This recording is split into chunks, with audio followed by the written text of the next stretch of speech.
Hello. I knew I shouldn't have come the moment I saw the way the estate gates opened. It wasn't just the groaning iron or the echo that followed, it was the way the air shifted as if even the trees were trained to sneer. You'd think by now I'd be used to this, the grand entrances, the pageantry of false warmth, the stiff hugs that were always just a little too brief, the kind where your back never really touches the other person. But something about this time felt different. Louder somehow. Sharper. I hadn't been here in nearly 4 years. Not since Dad's birthday bash, the one where my cousin showed off her engagement ring and I showed up alone and no one even asked me why. Just a flurry of perfect white teeth and sequin dresses, people spinning around like expensive music boxes, each one tuned to a key I never quite knew how to play. But now here I was again, standing outside the mansion's foyer like an underdressed ghost. Inside, the reunion was already in full swing. Crystal glasses clinked in the way only real crystal can. The sound was high and thin, like laughter after a cruel joke. Laughter echoed too, big and brassy and perfectly hollow. The walls themselves shimmered with that sterile kind of elegance that smells faintly of polish and money. Everyone in the room sparkled. Tailored suits, silk dresses, those smooth kinds of smiles that come prepackaged with dental veneers and generational wealth. I didn't sparkle. I never had. I stepped through the threshold as quietly as I could, my heels soft on the polished stone floor, trying to pretend I belonged here. My dress was nice but simple, navy blue, pressed, and perfectly modest. My hair was tucked into a low twist, neat but not styled. I carried no designer handbag, no boyfriend on my arm, no flashy story to tell. Just me. Just the girl who still drew little cartoons, as they like to say with that smirk you learn in country clubs. Look who finally decided to show up. My sister's voice rang out first, shimmering with that razor-sharp sugar she perfected in childhood and weaponized in adulthood. Jennifer Montgomery, 3 years older than me, former debutante, current real estate darling, and unofficial spokesperson for every passive-aggressive brunch table in America, was wearing a sleeveless ivory jumpsuit that probably cost more than my rent. Her blonde waves were soft around her shoulders and the glint of her necklace caught my eye. It was Mom's. Figures. Still drawing your little cartoons, she added with a laugh, and that laugh caught like static in the room. Everyone joined in, just enough to make it clear it wasn't a joke, not really. Still pretending real estate counts as a personality? I wanted to say, but I smiled instead. An uncle I barely remembered, Gregory or Gerald or something equally overbearing, walked up next with a wine glass in one hand and superiority in the other. He gave me that nod people give when they're about to say something dismissive but think they're being charming. Should have studied business instead of doodling, kid, he said with a wink. Could have made something of yourself. Something about the word doodling made my spine want to crawl out of my body and run. Instead, I laughed softly. Maybe next lifetime. They all laughed again, too loud, too rehearsed. Everyone in this family had mastered the art of cloaking cruelty in cocktail banter. You could die bleeding out at the dinner table and someone would still say, well, at least she wasn't wearing white. I brushed it off, or at least I pretended to. But inside inside I was volcanic. Because what they didn't know, what none of them had the faintest clue about was that I had built something. Something real. Something sharp and beautiful and living. I had turned those so-called little cartoons into a studio, my studio. A team of illustrators. Contracts with publishers. A streaming deal in negotiation. I hadn't said a word about it yet, not here. Not in this room. Not to these people who would rather believe in a fantasy where I was still a failed art student living in my apartment above the Vietnamese takeout spot, scribbling sad girls in my sketchbook. I stepped further into the room, offering my cheeks to half kisses, smiling through gritted teeth as my cousin Monica pointed out that I still wore flats and wasn't that so quirky. Another cousin, Jason, I think joked that he'd thought I was one of the servers. That storm inside me swirled tighter. I didn't show it. Not yet. I was good at hiding the weather. Ah, you made it, my mother said from behind her wine glass, which I'm convinced is surgically attached to her hand. Her eyes scanned me like I was a receipt she didn't remember agreeing to. Lovely dress. Very academic. I nodded, kissed her cheek, and smelled the familiar scent of Chanel No. 5 and unresolved tension. I didn't realize we were grading outfits now, I said softly. She didn't laugh. Just raised an eyebrow and floated away toward her more successful children. By the time dinner was served, my appetite had vanished. I sat at the long dining table, tucking the linen napkin into my lap like everyone else. pretending the knot in my stomach wasn't tightening with each perfectly plated course. Every time someone asked me what I'd been up to, they asked it with that upward lilt, like they already knew the answer and were just waiting for the punchline. Every conversation was either about someone's promotion, someone's new lake house, someone's child's private school robotics team winning gold. "What about you?" Aunt Diana asked during the main course, her voice syrupy with polite condescension. "Still freelancing? Or was it digital coloring?" "It's called art direction," I replied, placing my wine glass back on the table without looking at her. "And yes, I still run the studio." She blinked. "Oh," she said, drawing out the vowel like it tasted foreign. "So like Etsy? Or more like PowerPoint?"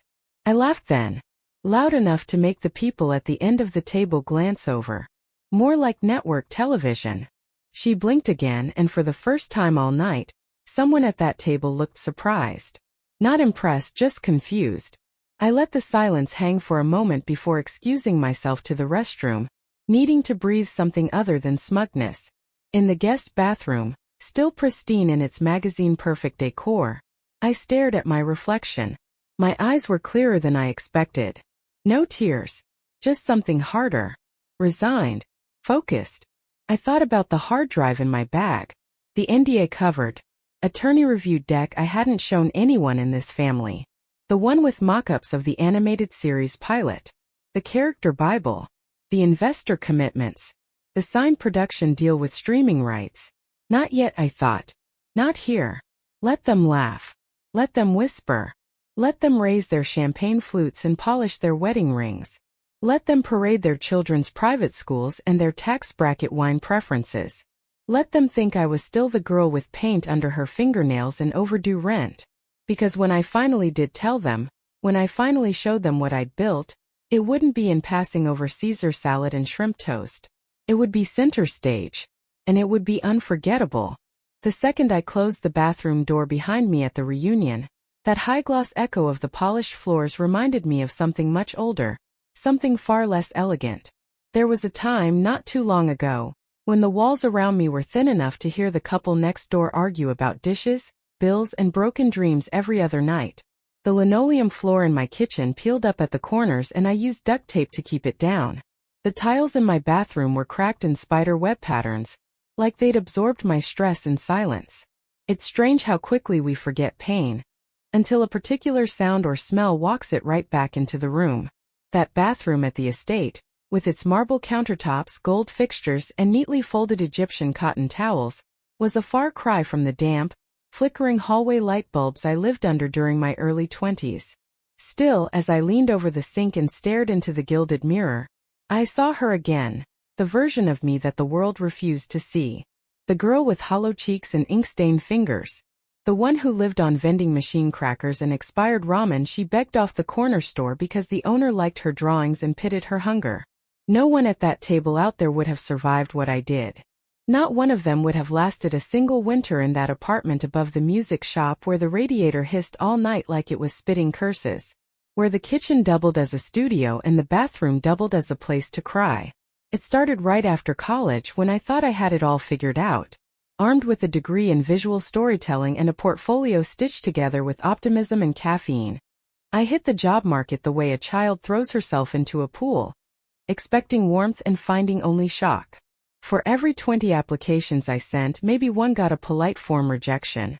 Most were silent. Ghosts. I sent reels, samples, reels again. I drew until my knuckles cramped and I slept in 3-hour stretches just to make sure I never missed a morning email that might be the one. I believed in the myth that talent would carry me, that passion was a golden key. I learned quickly that neither meant anything without connections or capital. I worked 3 jobs. One was temp admin work at a call center where the only thing colder than the break room fridge was the fluorescent lighting. Another was bartending at a place called Donnie's, which always smelled faintly of wet ashtrays and expired dreams. The third, my favorite and least paying, was cleaning an old animator's studio once a week in exchange for mentorship that eventually dried up into a kind thank you card and an old coffee mug with "best in turn" scrawled across it in fading Sharpie. Still, I never stopped drawing. Never. Every night, I came home, peeled off my name tags, and sat down at the desk I built from an old door and cinder blocks. I animated frame by frame, sometimes 12 hours for a 6-second loop. I taught myself new software, read industry manuals I couldn't afford but borrowed and scanned from libraries. I ate ramen so often that for years afterward, the smell of artificial chicken flavor made me physically nauseous. The rejection letters piled up in a drawer. One day, I printed them all out and taped them to the wall above my desk. I needed to see them, not to torture myself, but to track the shape of my journey. It wasn't linear. It was brutal, jagged, and full of pit traps and false hope. But it was mine. Every rejection letter was proof I was still trying. Still here. Still refusing to quit. The breaking point came in the middle of one particularly brutal February. The kind of cold that seeped into your bones and made your thoughts slow down. The kind of month where people lose things, hope, homes, jobs, and no one even notices. I remember that night too clearly to pretend it wasn't defining. My electric heater had gone out. My last freelance gig didn't pay on time, and the landlord left me a final notice. I had $7 in my checking account, and the local grocery had stopped taking IOUs from me. I was sitting on the floor, wrapped in a sleeping bag, animating a scene for a passion project no one had asked for. A silent story about a girl made of ink, hiding in a city of glass. I had no idea why I kept doing it. No audience, no accolades, no deadlines. Just me and the stubborn little spark that refused to die. That's when the email came. It wasn't fancy. No logo. No exclamation points. Just a subject line that read, "Distribution interest, let's talk." I almost deleted it, assuming it was spam. But something told me to read it. The email was from a small global animation distributor based in Denmark. Apparently, someone from their scouting team had stumbled across my work in a niche digital art forum where I posted the Silent Ink Girl series under an alias. They loved it. They wanted to talk funding. They believed it had viral potential. I thought I was hallucinating. I reread it 20 times. I waited 2 days to respond, certain it was some elaborate prank. But it wasn't. Within 2 months, I was signing my first professional contract. Within 3, I was watching the pilot go live online with subtitles in 8 languages and more than 100,000 views within the first 48 hours. And then it happened. My inbox exploded. My alias account was flooded with messages, fan art, offers, questions, appreciation. I got interview requests, emails from agents, DMs from animators who wanted to collaborate. Suddenly, the girl who couldn't afford butter was being flown to Berlin for an indie animation festival, and no one knew the hell it took to get there. I called the studio Shadow Sketch. It was the only name that ever felt right. A name that honored all those nights spent in darkness. All those years I existed in the shadows, working, building, and learning while the world celebrated louder, shinier voices. Shadow Sketch was my rebellion. My resistance.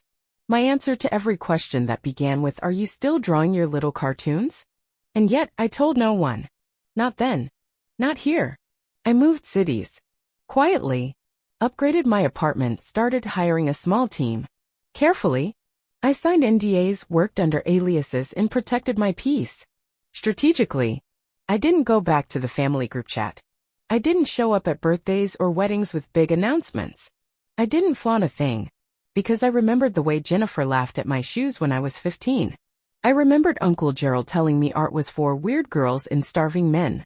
I remembered the way Mom sighed every time I mentioned animation, like it was a disease that would pass if I found the right man. So I stayed silent. Success, when it finally came, didn't feel like fireworks. It felt like sitting in a quiet room with a cup of tea and no anxiety in your chest. It felt like paying rent early. Like calling your own shots. Like choosing when to speak and when to watch.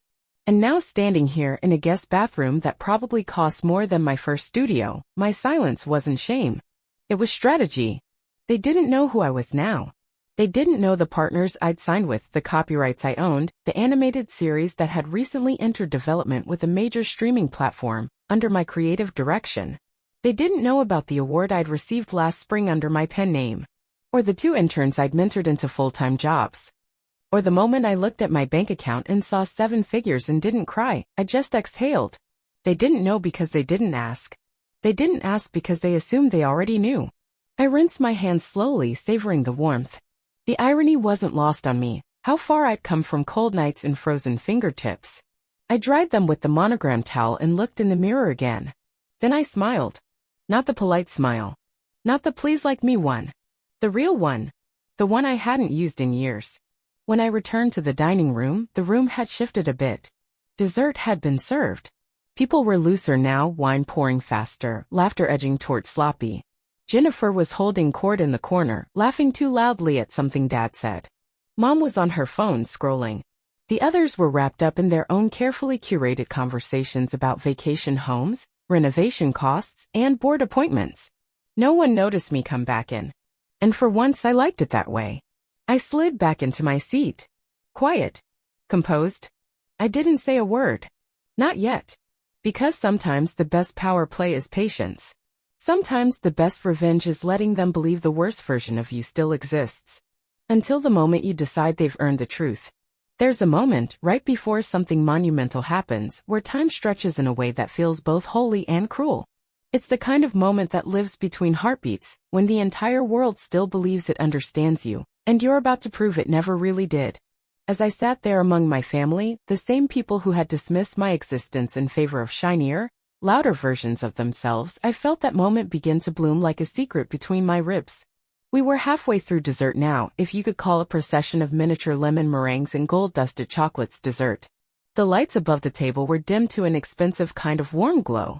The kind that flatters cheekbones and hides judgment. Someone at the far end was going on about a ski lodge investment in Aspen.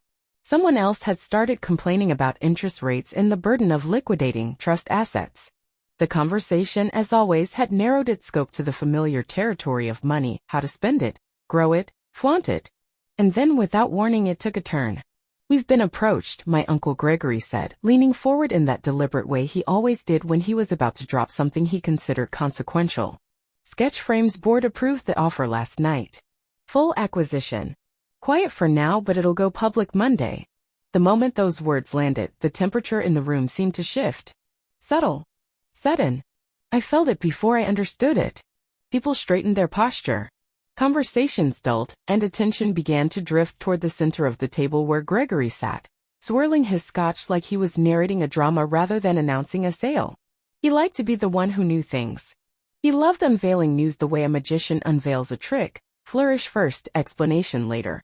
"You sold Sketch Frame?" my mother asked, setting down her wineglass with a thud that betrayed her surprise. "To who?" "That's the interesting part," Gregory said, glancing around like he was savoring the anticipation.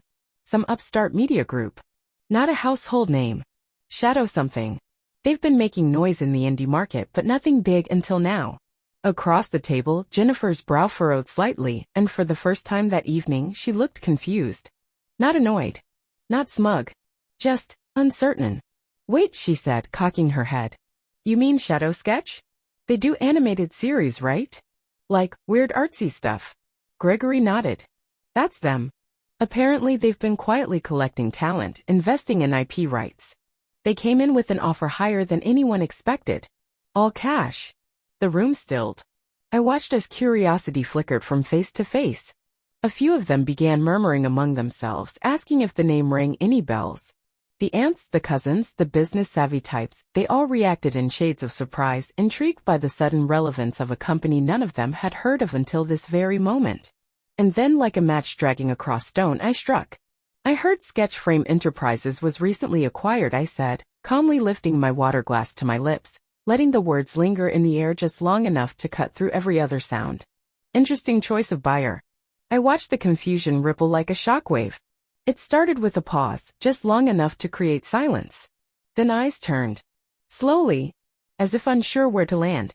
Jennifer looked at me first, then Mom, then Gregory. Dad finally set down his fork. No one spoke right away, so I kept my voice even, almost detached, as if I were discussing someone else entirely. "They've been in negotiations for months," I continued, tracing the rim of my glass with my thumb. "The board wanted to wait until Q2, but the offer was too compelling. Clean. Strategic.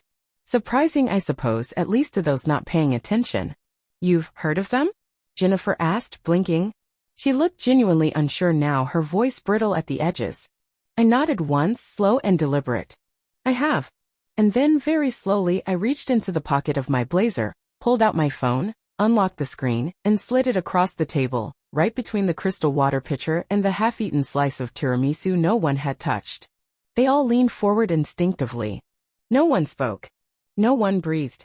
On the screen was a single, centered headline from Business Wire. The words were so crisp, so definitive, they felt like a blade. Shadow Sketch Studios acquires Sketch Frame Enterprises in $180 million deal. CEO, Eva Montgomery. There it was. My full name. Centered. Bold. Undeniable. It took exactly 6 seconds for the gasp to happen. I counted. And in those 6 seconds the hierarchy of this family shattered like sugar glass. Uncle Gregory's mouth actually opened, then closed again like a fish suddenly realizing it's been caught. My mother blinked so slowly it looked like her system was rebooting. And Jennifer? Jennifer looked like someone had reached through time and rewritten her understanding of reality. Here she started, but the sentence fell apart midway, collapsing into silence. I said, the smallest smile curving across my face. My father, stoic, unreadable, always more invested in stocks than feelings, looked at me like I had just grown a second head. You're the CEO? He asked, and for the first time in my entire life, I heard awe in his voice. Not doubt. Not critique. Pure awe. It made my chest tighten in a way I wasn't prepared for. I founded it 6 years ago, I said, resting both hands on the table now. It started as an animation studio. We took on small projects, slowly built a team. We didn't make noise, we made work. Consistent, innovative, and quiet. I named it after the shadows I used to live in. No one moved. You bought Sketch Frame? Jennifer whispered, her voice smaller than I had ever heard it. I did, I replied. It was undervalued. Poor leadership. Stagnant content. Flashy marketing, no substance. We saw potential in their archive catalog and licensing portfolio. A beat of silence. 2. Then 3. And that's when it happened, the shift. The regret. The realization. The raw, undeniable weight of what they had done, or rather, failed to do for years. I could see it settle across their faces like ash after a fire. All those years they spent mocking me, overlooking me, dismissing me at every table, every dinner, every reunion. And all that time I was quietly building something that now owned the very thing they thought was the crown jewel of the family legacy. Mom reached for the phone, her hand trembling ever so slightly. She strolled down, as if hoping the article would somehow clarify that it wasn't real. That this was a prank. A misunderstanding. But the photo was there too, me in a navy blazer, arms crossed, standing beside my COO. Beneath it, the caption read, Eva Montgomery, founder and CEO of Shadow Sketch Studios, reshapes the future of digital media. I don't understand, she said finally, her voice thin. You never said anything. I looked at her. Looked at all of them. And I didn't flinch. No, I said. I didn't. Dad cleared his throat, visibly unsettled. But why keep it from us? Because, I said, calmly folding my napkin, I wanted to see how far I could go without anyone holding the ladder. Silence again. And this time it wasn't shocked silence. It was the kind that came from reckoning. From the collective dawning that perhaps the quiet girl they thought would fade into the background had actually drawn the map they were now scrambling to read. Jennifer leaned back, her face unreadable. But I saw it, just beneath the surface. The sting. The envy. The stunned bitterness that she would never say aloud but could no longer hide. You named it Shadow Sketch, she said after a moment. I thought that was a fan account. I remember seeing it once. I smiled again. Not smug. Just honest. You didn't look closely. No one ever did. Aunt Diana actually let out a breathy laugh, sharp and surprised. Well, she said, raising her glass, I suppose we know who the real mogul in the family is now. I didn't toast. I didn't acknowledge it. I didn't need to. Because this wasn't about revenge. This wasn't about rubbing it in or making them bow to my success. This was about something deeper. Quieter. Sharper. This was about the girl I used to be, the one with the ramen-stained notebook and the callous fingers in the dreams no one else believed in. This was for her. And as I sat there at the head of the table, no one dared interrupt me anymore. There's a silence that follows truth, the kind that's thick, like honey poured too slowly. It coats the air, sticking to everything it touches, lingering even after words are long gone. That was the silence I left behind in the dining room. That precise, golden, weighted hush. Not a single word chased me as I rose from my chair, gathered my things with a calm that didn't feel rehearsed, and walked away from the table I was never meant to belong to. I could still feel their eyes on my back, half stunned, half searching. Searching for an angle, for some version of the old me they could understand, decode, reduce. But that version of me didn't exist anymore. She had quietly folded herself up like a page and evolved into something they could no longer recognize, let alone predict. I passed the antique mirror in the hallway, the same one that had hung there since I was a child, and this time I paused. I looked into it not with vanity or nostalgia, but with finality. I saw the woman I had become. Not flawless. Not fearless. But whole. And for once I didn't lower my gaze out of habit. I didn't adjust my posture or my dress. I didn't shrink. I stood there, met my own reflection, and I didn't flinch. Outside, the air was brisk with evening wind, the kind that tugged at hair and clothes like an impatient whisper. I welcomed it. After the heavy air inside, it felt like oxygen. The sky had turned that perfect shade of deep violet, where twilight kisses the last hints of sun goodbye. I descended the marble steps with a steady grace, the soft click of my shoes on stone the only sound. Behind me, the house glowed, golden and still, full of people with nothing left to say. I didn't look back. I didn't need to. Because they weren't the audience anymore. They were the epilogue. What followed was a walk I'll remember for the rest of my life, not because of the gravel path beneath my feet or the autumn leaves scattering like applause, but because I had never felt so grounded in my own story. Every step was a step away from the shadows. Not the ones I had named my studio, for those were sacred. No, I was walking away from the shadows they had placed me in. The ones that told me I was small, secondary, ornamental. I wasn't angry anymore. I wasn't even bitter. What I felt was something else entirely, something calm and crystalline. Like clarity. Like peace.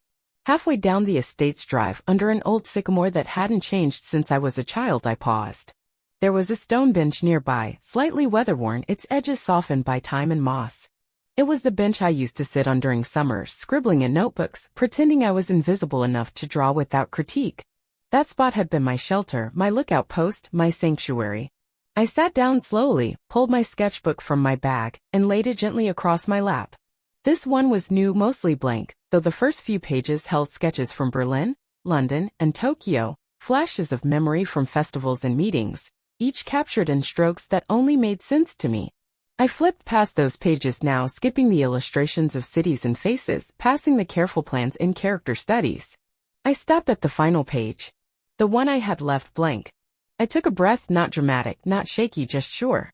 Then I uncapped my pen and began to draw. It wasn't a character this time. Not a storyboard or a landscape. It was something abstract. A quiet shape, born of rhythm more than form. A spiral, building out from center, each line connected to the last, looping and curving in a dance only I understood. I didn't stop to think.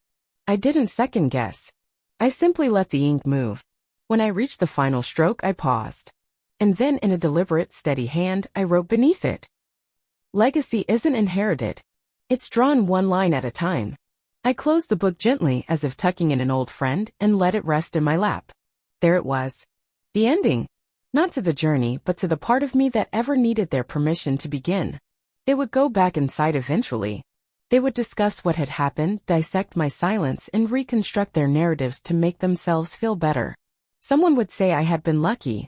Another would suggest I had changed, grown cold, maybe even arrogant. Jennifer would likely call me calculating before the night was over. Mom would pour herself another glass of something aged and dry and talk about how she always knew I was different. And I would let them. Because none of that mattered anymore. What mattered was that I had done it my way. Through ramen nights and cold winters. Through quiet rooms and louder doubts. Through empty bank accounts and overdrawn hope. Through bloodshot eyes and overworked fingers. And now I had nothing left to prove. Not to them. Not to anyone.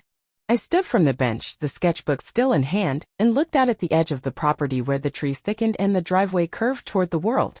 My car was parked just beyond the bend, tucked beneath the branches like a secret waiting to be rediscovered. As I walked, I thought about every version of me they'd tried to define. The starving artist. The sensitive one. The weird kid with the pencils. And how now every label they used to box me in had become the blueprint I used to break out. The girl with the sketchbook. That's who they thought I was. And in a way they weren't wrong. Because that girl? She was the architect of everything they envied now. She was the quiet storm. The late-night builder. The patient planner. She was me.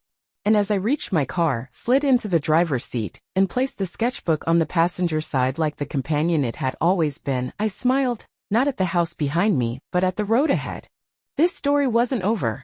It was just starting a new chapter. So to anyone listening, to anyone who's been underestimated, overlooked, or dismissed, let them laugh. Let them scoff. Let them mock the weight of your silence.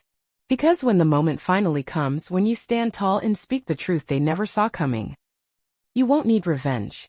You'll already own the legacy. And as I drove away with twilight fading behind me and a new page waiting to be filled, I left them with one last thought. They thought I was just a girl with a sketchbook. Turns out I was drawing the blueprint to buy their empire.